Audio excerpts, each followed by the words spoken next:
बहुत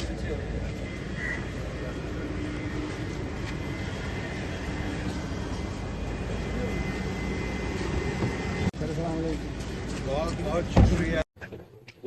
सबसे पहले तो बिहार के सब लोगों को, अपने देशवासियों को, सबको ईद की बहुत बहुत मुबारकबाद। हमारा तरीका है कि हम त्योहार प्यार मोहब्बत से मिलकर मनाते हैं, तो और त्योहारों की तरह ये त्योहार भी हमारे आपसी रिश्तों को मजबूत करे, भाईचारा बढ़ाए, ऐसी मेरी कामनाएं, ऐसा मेरा ख्वाहिश है पूरे देश में। जातीय जनगणना पे पक्ष विपक्ष दोनों लड़े हुए हैं, सब क्रेडिट लेने के फोर मचाए हुए हैं, नोटिफिकेशन को क्या कहेंगे आप? मुझे इस बारे में अगर आप भी सवाल पूछें तो मेहरबानी होगी। सरकार का फैसला है, तो अब वो कौन राजनीति तौर से क्या कहता है उस पर मुझे सर स्वर्ण व्यवसायियों क्या कुछ बातें हुई? देखिए, बात तो बहुत जेल में हुई, यहाँ पर बहुत से मीडिया के लोग भी थे, सोशल वर्कर लोग थे, धर्मगुरु थे, सबसे बात हुई उनकी और बहुत अच्छे से बात हुई। और ये कुर्बानी का मौका था, तो समझिए कि एक अच्छा गैदरिंग हो गया, लोगों से मुलाकात हुई, वो भी खुश हुए, जो जिन्होंने सवाल जवाब किया वो भी खुश हुए।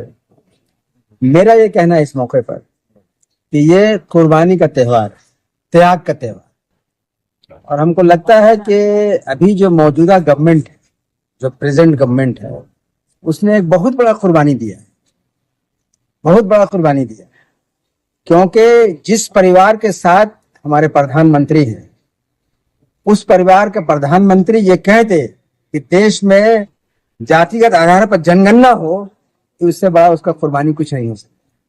तो हम तो आपके माध्यम से प्रधानमंत्री का शुक्र अदा करना चाहते हैं, तो उन्होंने ऑफिशियल एक्शन लिया और नोटिफिकेशन तक जारी किया कि जातिगत आधार पर जनगणना होगा, और पूरे देश के लोग, जो खास करके जो लोग कमजोर तबके के लोग हैं, वो लोग खुशी महसूस कर रहे हैं इस मामले में कि जाति होने जाए।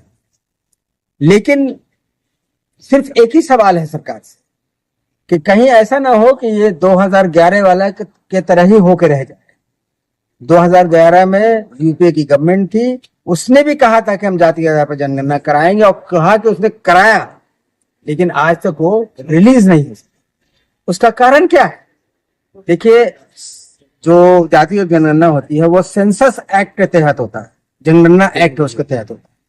ये 1948 का जनगणना एक्ट बना हुआ, उसी के तहत आज भी उसमें जात का कॉलम नहीं है, इसलिए सवाई शेड्यूल का शेड्यूल ट्राइब को छोड़ के, तो जब तक उस एक्ट में अमेंडमेंट करके जाति का कॉलम नहीं जोड़ा जाएगा, तब तक ये तो हवा हवाई होकर रह जाएगा, जैसे 2011 में हो गया।